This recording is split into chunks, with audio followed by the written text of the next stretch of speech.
Savitri silks చేనేత వస్త్రాల అద్భుత ప్రపంచం. సంప్రదాయం స్టైల్ ఒకే చోట. సార్ ఇక్కడ మీ జర్నీ కాస్త ఆపుదాము. నేను ప్రజెంట్ ట్రెండింగ్ టాపిక్స్ గురించి అడుగుతాను. ఇప్పుడు ప్రతి ఫీల్డ్‌లో సార్ అంటే మీడియా గాని, సాఫ్ట్‌వేర్ గాని ప్రతి ఫీల్డ్‌లో ఏఐ అనేది చాలా ఇంపార్టెంట్ అయిపోయింది. దాని మీద అవగాహన రావడం అత్యవసరం అయిపోయింది. ఒక ఫిల్మ్ మేకర్‌గా మీరు చెప్పండి. ఇప్పుడున్న ఈ జనరేషన్ ఈ డైరెక్టర్స్ గాని, లేకుంటే కో డైరెక్టర్స్ గాని ఎవరైనా మేకర్స్ ఏఐని ఎలా అడాప్ట్ చేసుకోవాలి? అండ్ మీరు ఎలా అప్‌డేట్ అయ్యి ఉన్నారు ఏఐ విషయంలో? అంటే సమాజంలో అభివృద్ధి అనేది మనకు ఎలా కనపడద్దంటే ఉన్న సిస్టమ్స్ని అప్డేట్ చేసుకుని ఇంకా కొత్తవి వచ్చి ఇన్నోవేట్ చేసి టెక్నాలజీని బాగా అడాప్ట్ చేసుకుని ముందుకెళ్తూ ఉంటే అది డెవలప్మెంట్ కింద కనిపిస్తుంది. సో సినిమా మేకింగ్లో కూడా ఎన్నో సిస్టమ్స్ ఎక్విప్మెంట్లో కానీ కెమెరాల్లో కానీ ఎడిటింగ్లో కానీ చాలా వచ్చినాయి. మనం అప్డేట్ అవుతూ వచ్చాం. సార్ తర్వాత ఫస్ట్ ఆప్టికల్ వర్క్ అనేవారు, మన ల్యాబ్లో చేసేవారు ఆప్టికల్ వర్క్ అని.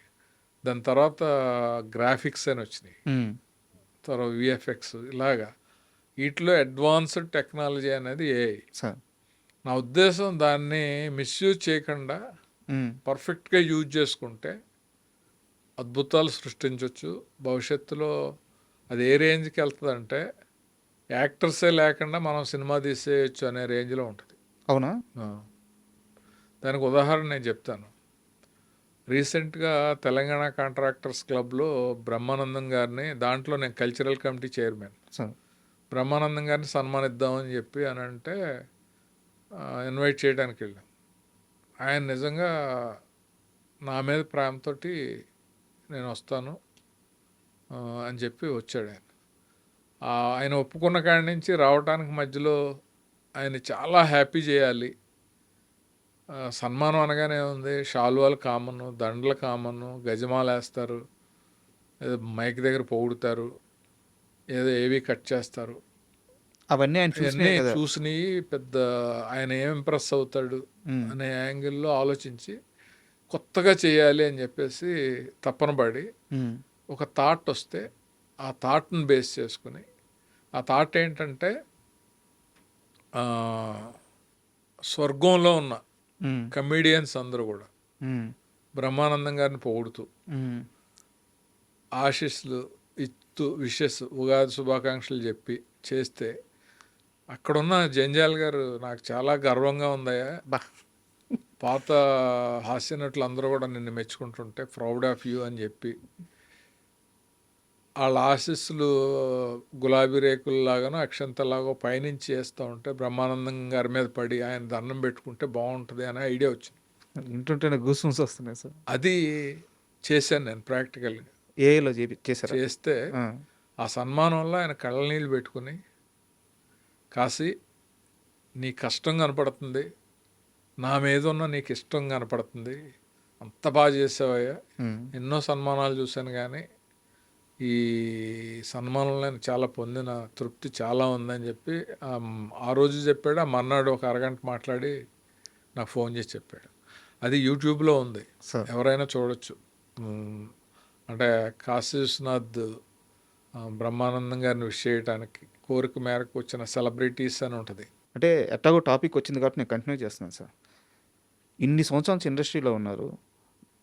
మీ ట్రావెలింగ్లో మీరు చేయాల్సిన 100% ఫుల్ఫిల్ చేశారు, అప్డేట్ అవుతున్నారు, పోతూ ఉన్నారు.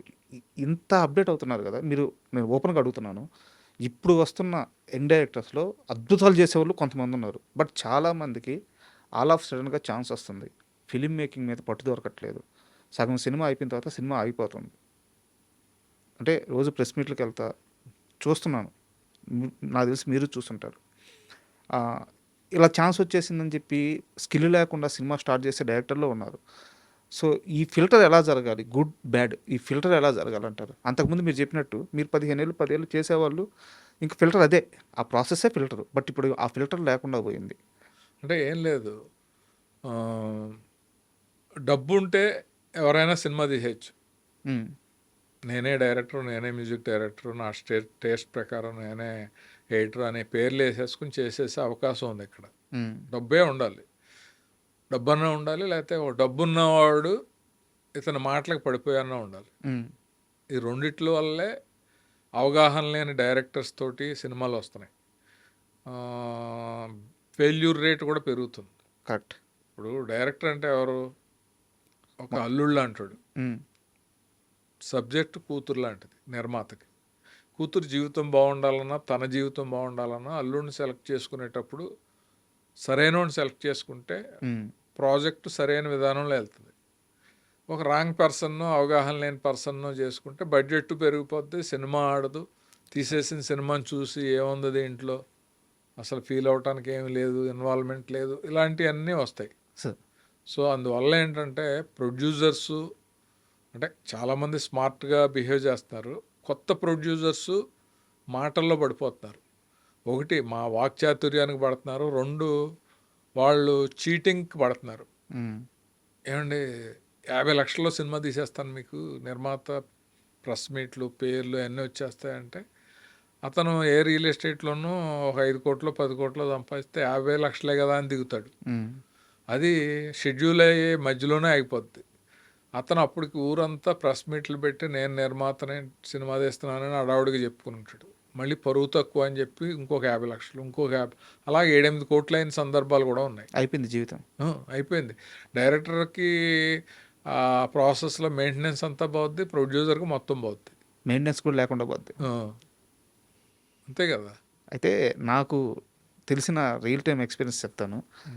మీ దగ్గరికి సూట్ కేసులో డబ్బు పెట్టుకొని ఒక వ్యక్తి వస్తే, కోటీశ్వరుడు, సార్ మనం సినిమా చేద్దాం సార్, నేనే హీరోని, మీరు డైరెక్షన్ చేయాలి అని వస్తే, ఆ రోజు మీరు సినిమా తీసేస్తే, ఈ లెక్కలేమి వేసుకోకుండా మీరు సినిమా కానీ తీసేస్తే మీకు ఒక 40-50 లక్షలు ఎంతో మీ రెమ్యునరేషన్ మీకు వచ్చేస్తుంది సార్. నాటే స్మాల్ అమౌంట్ సార్ 40-50 లక్షలు అంటే. ఈ ప్రాజెక్ట్ కరెక్ట్ కాదు, ఇతను నష్టపోతాడు అని చెప్పి మీరు అతనికి అర్థమయ్యేలాగా చెప్పి మీరు అతన్ని వెనక్కి పంపించారు. అవును, ఇది జరిగింది, వాస్తవం. గుర్తుందా ఇది మీకు? ఇది అంటే కుర్రాడు యంగ్స్టర్ మా ఇంటికి వచ్చాడు. మామూలుగా సూట్ కేసుని పట్టుకుని వచ్చాడు.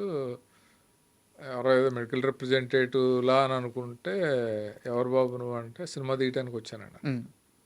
రా కూర్చో అని చెప్పి, ఏంటి చెప్పు అని అంటే, ఎలాగా అంటే సినిమా అంటే ఆషామాషి కాదు, మంచి స్టోరీ ఉండాలి, ఆ స్టోరీకి తగ్గట్టు ఒక హీరో ఉండాలి.